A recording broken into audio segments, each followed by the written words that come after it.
Assalamualaikum warahmatullahi wabarakatuh. Perkenalkan, nama saya Nimade Musfiratu Yaumi Darapagia dengan nomor BP 17 11 02 20 20. Baiklah, kali ini saya akan mempresentasikan proposal saya yang berjudul Faktor-faktor yang mempengaruhi ketepatan waktu publikasi laporan keuangan studi kasus perusahaan tambang di Bursa Efek Indonesia tahun 2018 sampai 2020. Bab 1. Pendahuluan. Laporan keuangan merupakan salah satu kegiatan operasional suatu instansi atau lembaga yang intinya mengkomunikasikan informasi keuangan telah sesuai dengan akuntansi baik secara tersurat maupun secara tersirat.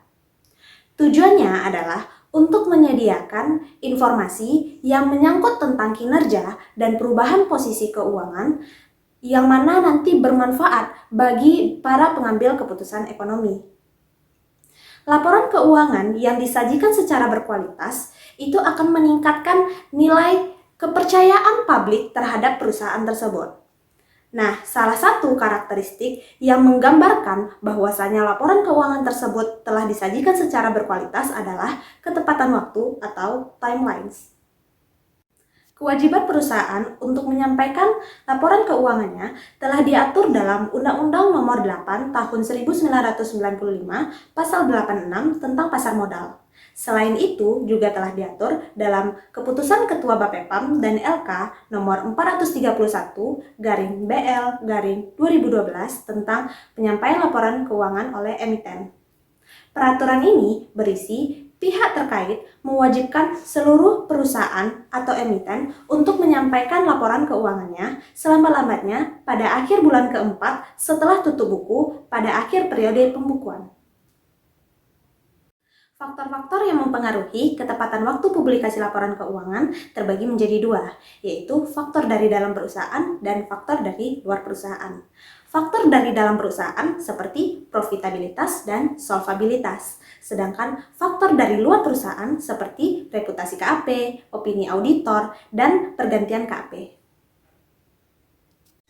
Sanksi atas keterlambatan penyampaian laporan keuangan telah diatur dalam Peraturan Pemerintah Nomor 45 Tahun 1995 tentang penyelenggaraan kegiatan di bidang pasar modal.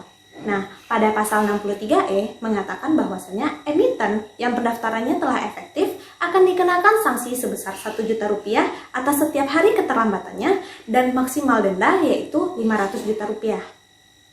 Banyak perusahaan yang terlambat dalam menyampaikan laporan keuangannya. Salah satunya yaitu perusahaan sektor tambang. Mengapa hal ini dapat terjadi?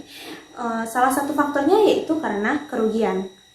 Perusahaan cenderung untuk memperlambat untuk menyampaikan laporan keuangannya dengan maksud dan tujuan untuk tidak mengubah kebijakan dari investor untuk menginvestasikan dananya di perusahaan tersebut. Dari beberapa fenomena yang terjadi di lapangan, serta dampak atas keterlambatan penyampaian laporan keuangan, maka saya sebagai penulis tertarik untuk mengangkat judul proposal ini, yaitu faktor-faktor yang mempengaruhi ketepatan waktu publikasi laporan keuangan studi kasus perusahaan tambang di Bursa Efek Indonesia tahun 2018 sampai 2020. Rumusan masalah. Ada 5 rumusan masalah dalam penelitian ini. Yang pertama adalah, apakah profitabilitas berpengaruh terhadap ketepatan waktu publikasi laporan keuangan? Yang kedua, apakah solvabilitas berpengaruh terhadap ketepatan waktu publikasi laporan keuangan? Yang ketiga, apakah reputasi KAP berpengaruh terhadap ketepatan waktu publikasi laporan keuangan? Yang keempat, apakah opini auditor berpengaruh terhadap ketepatan waktu publikasi laporan keuangan? Dan yang kelima, apakah pergantian KAP berpengaruh terhadap ketepatan waktu publikasi laporan keuangan?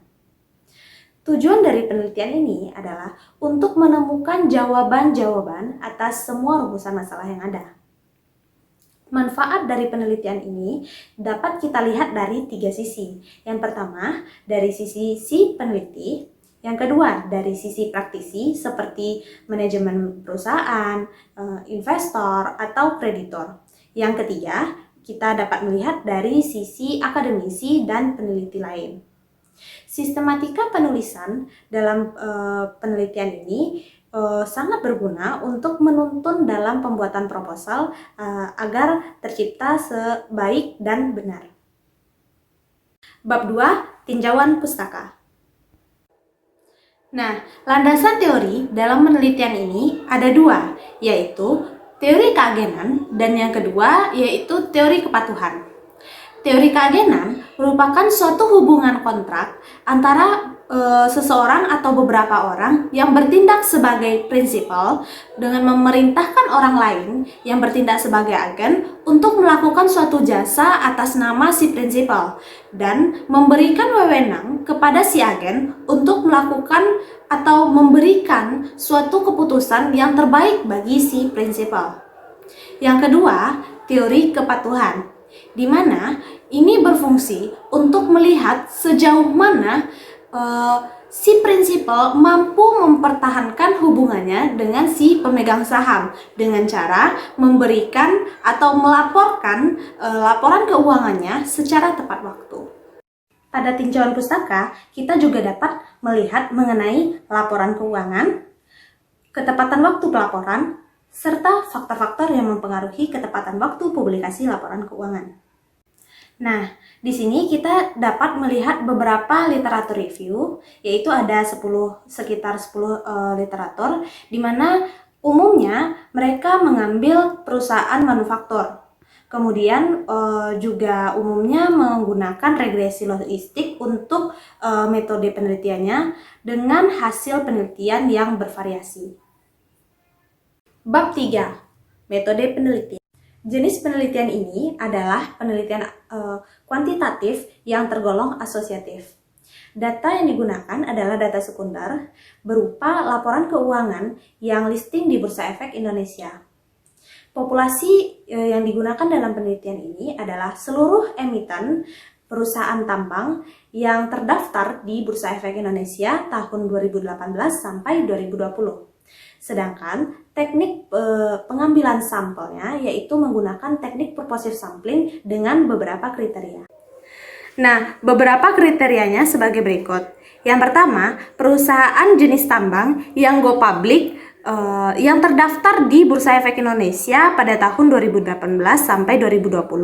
Yang kedua, perusahaan menerbitkan laporan keuangan tahunan pada periode 2018 sampai 2020. Yang ketiga, memiliki data dan informasi yang digunakan pada tahun 2018 sampai 2020. Yang keempat, mempublikasikan laporan keuangan auditan dengan tahun buku yang berakhir 31 Desember untuk periode 2018 sampai 2020. Yang kelima, yaitu memiliki data tanggal penyampaian laporan keuangan tahunan ke OJK dan dipublikasikan oleh Bursa Efek Indonesia pada tahun 2018 sampai 2020.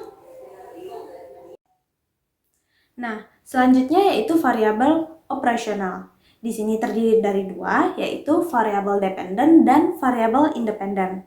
Variabel dependennya yaitu ketepatan waktu, sementara variabel independennya ada 5, yaitu profitabilitas, solvabilitas, pergantian KAP, opini auditor, dan reputasi KAP. Model analisis data ada 3. Yang pertama, statistik deskriptif. Yang kedua, uji multikolineritas. Dan yang ketiga, uji hipotesis. Uji hipotesis terbagi menjadi 6. Yang pertama, yaitu menguji keseluruhan model. Yang kedua, koefisien determinasi. Yang ketiga, menguji kelayakan regresi. Yang keempat, klasifikasi tabel. Yang kelima, menguji hipotesis. Dan yang keenam, model regresi yang terbentuk. Nah, sekian presentasi proposal saya. Terima kasih atas perhatiannya. Assalamualaikum warahmatullahi wabarakatuh.